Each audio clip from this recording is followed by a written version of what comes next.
Hello, the internet! It is Saturday, the 17th of May, 2025, and welcome back to the channel. I'm so close to saying 2024 then. What are we, May? How can you be messing up the year? It's like this far in, but I've almost said 2024. Hey, the question is, are casting agents simply farming email addresses? Are they harvesting email addresses in disguise? That's the question for the stream today. Before we get too deep into it, I don't have the answer. This is just my experience and my thoughts, my speculations. None of this is factual. This is just what I've come up with in the last week or two. But for those that do know me, you'll know I've had my fair share of roles and castings. I've done a number of different castings. Most notably, I suppose, would be The Two Towers, the second Lord of the Rings film. I was an extra in that film for 2 days in the year 2000. Yeah, the year 2000 in New Zealand. I've also done a film called Swerve, which was an Adelaide-based film shot out in Two Wells in South Australia. I was 2 days out there as a recurring extra. Then I had a speaking role in a Hilltop Hoods documentary, or not a documentary, a film, a zombie flick. I had a speaking role, or one line anyway. And of course, who could forget the El Pistolero video from Tracer? The point of it is that I'm no stranger to castings. I'm no stranger to getting on film. Arguably, I always thought I wanted to be an actor. You might say I left that too late, being I turned 50 this year. Maybe that's too late to make a start. But I am always watching different castings and keeping my eyes peeled for what comes out, and maybe things might be suitable. One of them slipped by me, but my sister sent this to me. It's from a casting agent called Citizen Jane. By the way, this is a YouTube stream. If you're watching this not on YouTube, then I'm not going to see your comments. So come on over to YouTube/GivesAMinute. There are other platforms and I see them all. But if you want to hang out in the chat, it's got to be on YouTube today. Yeah, Citizen Jane. This is the website for this casting agent. Let's make this larger. Sydney-based casting agency. Got a casting brief that feels impossible. Perfect. Welcome to Citizen Jane, where finding the unfindable is our thing. We don't just cast, we hunt, we wrangle, we live for the challenge. The harder the brief, the more we lean in. Need a 70-year-old sprinter for a commercial? We'll find you a medalist who could give Usain Bolt a run for his money. A multi-generational family? We'll track down Frank, Frank Jr., and even Frank in between. I mean, it's pretty funny, right? It's pretty cool. It's a fun-looking website. It looks great. Everything seems fine. My experience, though, was my sister sent me a link to a casting call that pretty much was basically saying my name. It might as well have said, "Yo, Benon, apply for this because we want you." And the casting call was, I still have it here. It has been scrubbed from their Facebook page. We're going to get to that as well. But I do have the text of the casting. Let me just bring it up here. Okay, I'll read this out to you. I'll just bring my email over here. Okay, so the casting read, Sydney surfers, so Citizen Jane casting call. Sydney surfers with a dad bod, 25 to 50 years, earn 3K. Got salt in your hair, sand between your toes, and a dad bod you wear with pride. We're on the hunt for real surfers who shred the waves and smash a post-surf bacon and egg roll with total enthusiasm. Whether you're a weekend warrior or a local legend, if you've got a board, a belly, and good vibes, we want to hear from you. Paying 3K less tax, dates between 16th June and 23rd of June, 1 day only. To apply, email by 12 p.m, blah, blah, blah here. The sooner the better. With the subject surfer, please include the following info: name, age, phone number, suburb, state, recent photos, favorite place to surf. If we think you would be suitable, we'll be in touch with the next step. Yo, Netskis, I see you watching over there on somewhere on Beam. How you doing, man? So that casting call, now you might say, hold on a sec, you don't live in Sydney, but I'm Sydney born and bred, and I do have access to Sydney, obviously. So yes, I live on the south coast, but if it was a Sydney beach that we had to meet at, there's no dramas. I could easily get there. Probably the Nulla, right? So I applied for that, and yeah, I did what they said. I sent, I'll read out my application. I'll read this out to you. I can't show it to you because it'll dox my phone number. I said, hi guys, I think I fit the call. My name, Benon Kirch, my age, 49, my phone number, my suburb, Culburra Beach, New South Wales. Recent photos, favorite place to surf, Culburra Beach, stone's throw away. I got out of the water a few hours ago. I said, I shoot a daily video of my surfing too. Here's yesterday's surf. Cheers and good luck with the project. Benon, and I sent these photos. I sent this photo here. I sent another photo there. Sent another photo there showing my dad bod. I sent a photo of me almost getting a barrel. And I obviously sent a link in there to YouTube daily today's surf from whatever date that was. Now, it was unfortunate that I received an email back from this casting agent saying, hi, Benon, thank you so much for submitting your recent casting call. Thank you for submitting to our Thank you so much for submitting to our recent casting call out. We loved what you brought to the table. We are just working out the shortlist, and unfortunately, it is looking like you have not been confirmed this time around. If anything changes, we'll be absolutely in touch. We will absolutely be in touch. Thanks again, and we hope to have the chance to work together in the future. Warmly, Brett and the CJ team. And so I responded with, wow, that's really odd. I am literally everything you asked for in the casting call, which I am, right? I've proven that. I'm literally everything you asked for in the casting call. To not even make a shortlist tells me you didn't even look at my application. And that's when I said, are you guys just gathering emails via phony acting calls on Facebook? Sounds sketchy. That was me saying to them. And that's when this thought came to my mind, that is this what's going on here? Are they just farming emails? So then I got a reply back from Brett and the CJ team. Now, Brett looks like Brittany, a female. Brittany? I've never heard that name before. But then again, Benon, I've never heard that name before either. So she says, hi, Benon, thanks for your message. We totally understand the frustration. We were absolutely flooded with submissions for this casting, and we do go through every single one, including yours. In this case, it came down to very specific details, particularly how this role needed to complement someone we already had cast. It's never about overlooking talent and definitely not about collecting emails. We appreciate you taking the time to apply and hope to see you at future castings. Now, look, what I'm saying, right at this point, I'm saying, I've never applied to a Citizen Jane casting call before, mainly because they're not aimed at me. They're not quite, like there's been nothing that's jumped out as that's you. But this one, it's a no-brainer, right? It literally is what I mean, you might say you've got a dad bod, but I keep myself in shape. But it's a dad bod, right? I'm 50, I've got a belly. Can't show it to you because I'll get banned off YouTube. Go and check my surfing videos, you'll see. And that's why I sent them the screenshots. I replied to that email saying, hi, Brett. You know the original casting call made zero mention of what you now claim, and then I copied and pasted it back to her. I had to do that because I couldn't link to it because they'd removed it from their Facebook page. They'd removed the casting call off their page. Now, if you go and look at their Facebook page, there are loads of casting calls, expired casting calls. There are even casting calls where they've commented and said, we've already filled the spot. Thank you for your applications. So for them to remove one, just the one that we're questioning, here's the reason it got removed, I think. I said, do you want me to read it to you again? I'll read it again. I'll do it quickly. Citizen Jane casting call, Sydney surfers with a dad bod, 25 to 50 years, earn 3K, got salt in your hair, sand between your toes, and a dad bod you wear with pride. We're on the hunt for real surfers who shred the waves and smash a post-surf bacon and egg roll with equal enthusiasm. Whether you're a weekend warrior or a local legend, if you've got a board, a belly, and good vibes, we want to hear from you. Paying 3K less tax, dates between 16th and 23rd of June.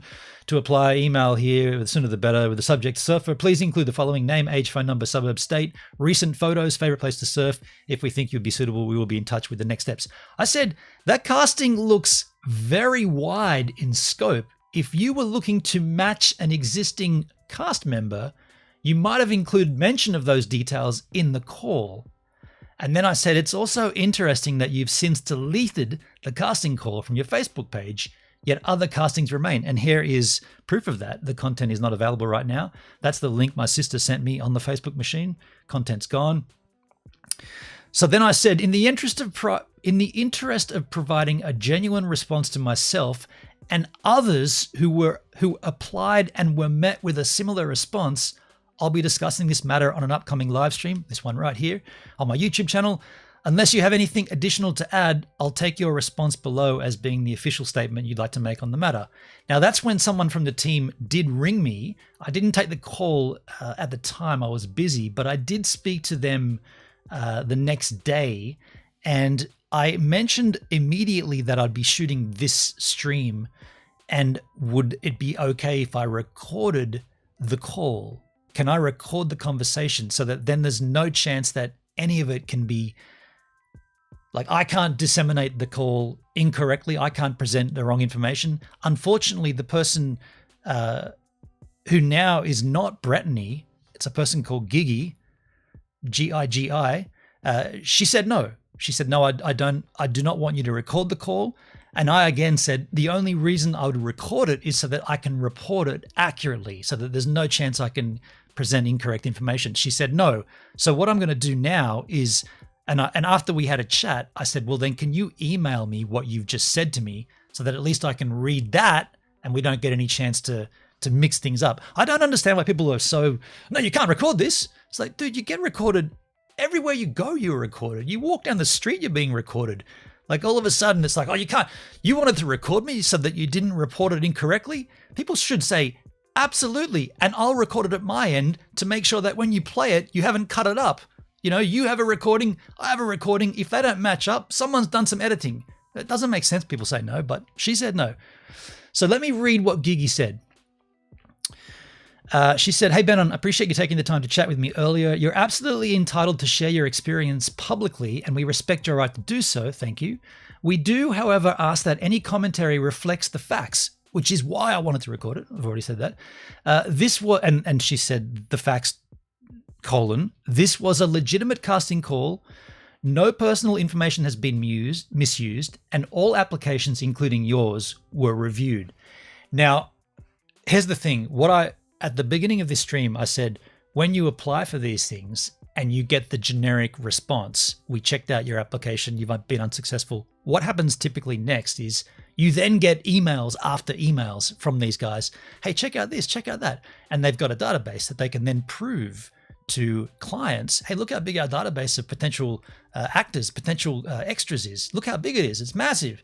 So I'm saying my speculation here is that, and just to legally protect myself, I don't have any proof of this, but from my experience of this casting in this situation, my takeaway is that this doesn't appear what they say it is.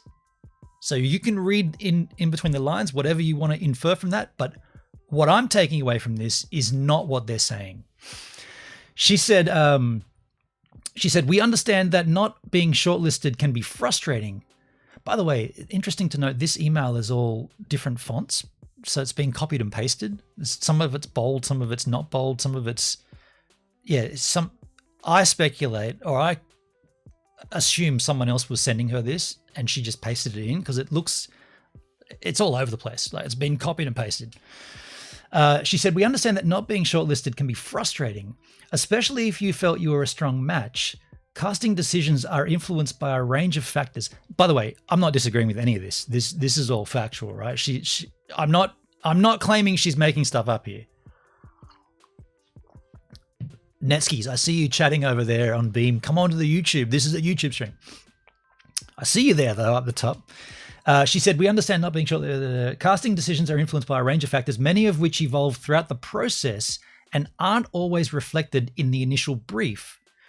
Due to confidentiality even, we're often unable to disclose all specific requirements publicly. In this instance, we were casting multiple roles simultaneously and needed to ensure the chosen talent worked cohesively as a group, visually, tonally, and in terms of overall story balance. This meant certain decisions were shaped by how individuals complemented others already in consideration. Again, I'll go back to what I said. If that's the case, you should have made less of a general casting call and more of a specific casting call. For instance, just to cut back to my previous experience, when I was cast for the extra in Lord of the Rings, this is the beginning of the internet, right? This is the year 2000. I certainly didn't have a computer, but we got newspapers. I was living in Queenstown, which is where a lot of it was shot. The mountain scene was the newspaper. I'm flicking through the newspaper. At the back, there's the jobs and the ads and all that stuff. And there's a little ad, like a 3-line ad. And it literally said, wanted tall, blonde hair males of European descent for major motion picture. Ring this number. My girlfriend's like, you're a tall, blonde, European-looking dude of European descent, my father being German. That's you. So I called them. I said, I'm tall, I'm blonde. They said, how long is your hair? I said, it's shoulder. I had stupid ponytail shoulder. It's down to here. And she's like, can you come down to the local school now? And I'm like, yeah. I literally lived on Huff Street. Check it out. Huff Street, Queenstown, 15D. You could see the school from my balcony. I walked down. Yo, Doug, how you doing, man? Sorry, Gibbs. I was waiting on Facebook without really. No worries, man. No worries. How you doing, Doug? So I walked down to the school. The casting agent said, come in here, blah, blah, blah. Turn around. She looked at my ponytail and she went, we'll have you. And that's all I needed to do to get onto the Lord of the Rings. Apparently, Peter Jackson wanted to cast people for the role of Rohan Soldier, which is what I was. And he wanted specifically people with long blonde hair that he would mat up and make look like a soldier and all dirty and stuff. And he wanted people with real hair. Now, if you didn't have real hair, the other extras got extensions put in, but they always said, the dudes with real hair, come this way. You're going to be at the frame where he was such a perfectionist, Peter Jackson. He's like, if you've got the real hair, you're up front to the camera. The rest of you that have fake hair, you're in the distance, blurry, right? 2.8, whatever. So my point of saying that is, if this casting for this surfing role was as specific as she's saying here, it would have been better to not waste everybody's time and have that information or a summary of that information in the casting call. And then when they say you're not what we're looking for, that makes more sense, because maybe they've already got a blonde-headed surfer. Maybe they don't need blonde-haired surfers. Maybe they need brunette surfers. Maybe they need smaller dudes. But if they don't say it and it's very generic, the only way you can take that is that it's a wide casting and everybody can go for it. And that's a shame. That's a shame because it's disingenuous. She then goes on to say, regarding the casting post being removed from the Facebook machine, she says, we often take down call-outs once we've received a high volume of submissions or have entered the shortlisting phase. Now, I'll just bring up the Facebook and show you that she's not doing that unless they've done it in the time that I've been live. Let me pull this up here. This is the Facebook machine of my subscribed. I'm already in here. I normally just use a dummy account, but Facebook makes you sign in. So this is my Facebook page. This is my Facebook account. This is the Citizen Jane casting page. Here's a casting call from May 14, 3 days ago. She literally has here, thank you to everyone who has applied to our casting call. We'll be reaching out to shortlisted talent before the end of today. Still up. Casting call still there. Even in the comments, she said this has been, thank you to everybody who has applied. We'll be reaching out. So that hasn't been removed. Why did they not remove that one? Scrolling down. I'm not going to go through all these, but what my point of illustrating here is that a lot of calls are still active and a lot of calls that have closed are still on the website. However, the surfing one, here's another surfing one, by the way. Has that one filled? Doesn't look like that one's filled, but that's another surfing one. So very specific roles here.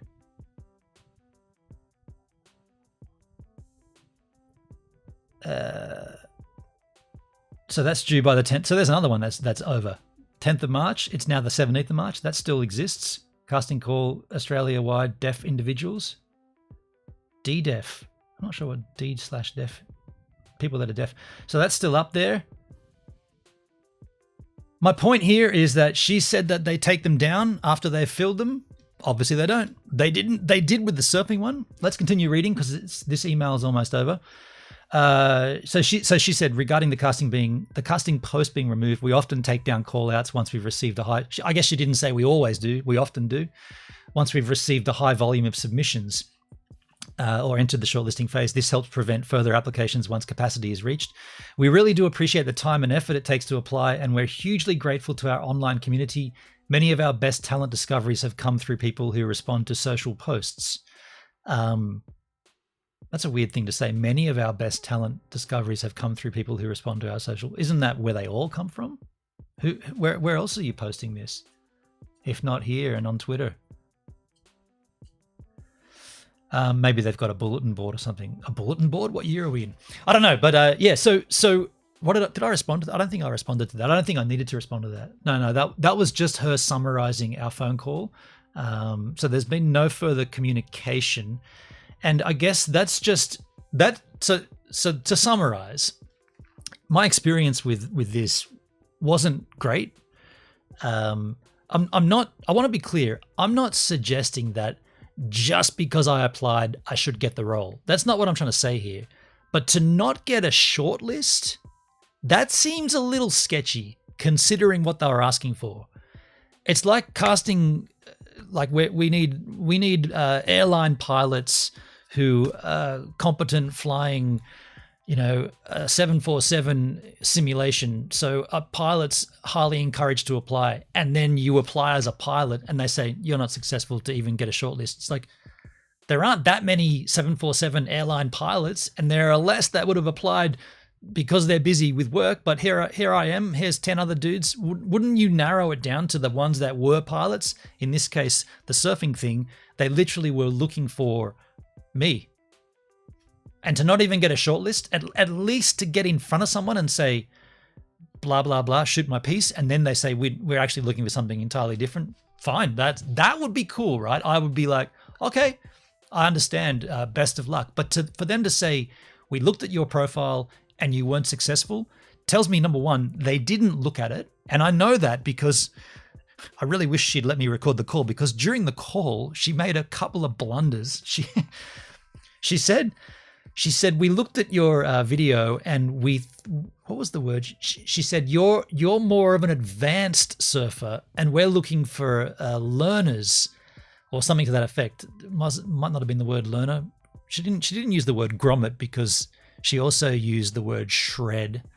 Usually when media uses extreme or shred, you should stand back and go, okay, they got no idea what they're talking about. But it's like the old sport reports when they used to include skateboarding. They'd always edit it and you'd be like, you cut that before the dude landed the air. That's because they don't have any idea. They just know that extreme and shred and sports and extreme sports.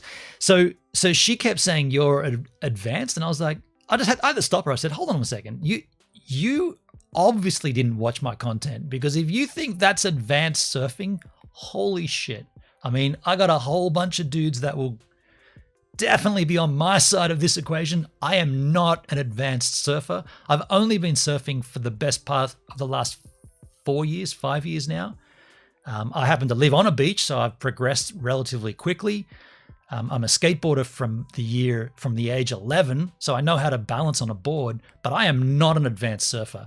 I cooked it today on every single left I had, potential barrels, and I didn't get in it. So for her to say you're an advanced surfer, that tells me she did not look at my application. She did not look at the video. The only time she looked at my YouTube channel was when I said, I'm going to do a live stream talking about this. Do you want to make a comment? That's the only time that they would have checked out my channel. And if they did, they would have seen every Today's Surf video and they would have been like, We kind of looked for we put a casting call out for a surfer with a dad bod. This guy is one. Why didn't we get him again? You messed it up. That's why, Citizen Jane. So my overriding take on this is, again, I have no proof of this, but why would you put a casting call out and not look at the applications? The only reason to do that will be to build up your database. That's the only way that reads. There's no other reason for it. But I will say this to their credit, at the end of near the end of our call, I said, is there a way that you can remove me from the database? I do not want to receive any emails from you guys. There's no reason for that. And she said, absolutely, you can do that. Now, that doesn't look like a simple thing that they've got set up there with links to, if you want to remove yourself from our database, they have to do it themselves. So I guess my point here is, if you applied for this or similar, if you've applied to other casting agents and now you just get spammed emails from them constantly telling you about different applications that you might be interested in, just know that you are on the database and you are on a list that they use to gain more clients. The bigger the list, the more impressive they appear. That's how it works. So just be aware that that's what's going on, and you might request that you get removed if you don't want to be on that list. So did we cover everything? We covered my history of castings. We covered this particular one. We covered the response. We covered the call was not being recorded. We covered the email. I think we covered everything. The other thing I've got to do is unlike the page. Let me do that. Unlike, unfollow, default. What? Choose how you unfollow. I don't unfollow many pages. Unlike this page. Notifications. Is this general? Wait, isn't this? I've liked it. Oh wow, this looks like a general setting across all. Choose how you'll default favorites. You'll see posts higher in your feed. Unfollow. I want to unfollow. Unlike the page. Done. Yeah. So the like button is up. So there's no confusion there that I'd have unliked the page. Anyway, again, Netski's up in the chat. I'll just address you there because you weren't in the YouTube chat, but I do see you in the beamstream.gg chat. Sounds like a scam. See, I'm not going to use that word. I want to protect myself here. I don't want to get in trouble. These are. You said you don't like talking on YouTube. Why are you making this a YouTube video? Well, I'm going to change all that coming up in August in the 10th year of my channel. I'm going to change it. I'm going to do. You won't ever have me say this is a YouTube stream again. It'll just be a stream. But as it stands right now, I'm just in the process of changing a few things. But I'm going to be careful not to use your words. If you think it sounds like a scam, that's for you to decide. I'm saying that it doesn't sound like what the email said it was. That's what, from my experience, that's what I took away. What they're claiming doesn't match up with my experience. And maybe you've got an experience, if you're watching this after the fact, you've got an experience that you might want to share, put it in the comments down below. Maybe we need to do a follow-up. Maybe we need to get Citizen Jane on a call and have them come up and talk, a panel discussion.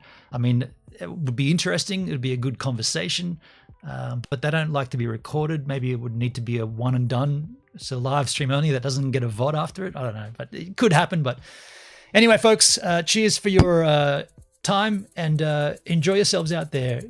Go surfing, work on that dad bod, smash a bacon and egg roll. Go and smash it.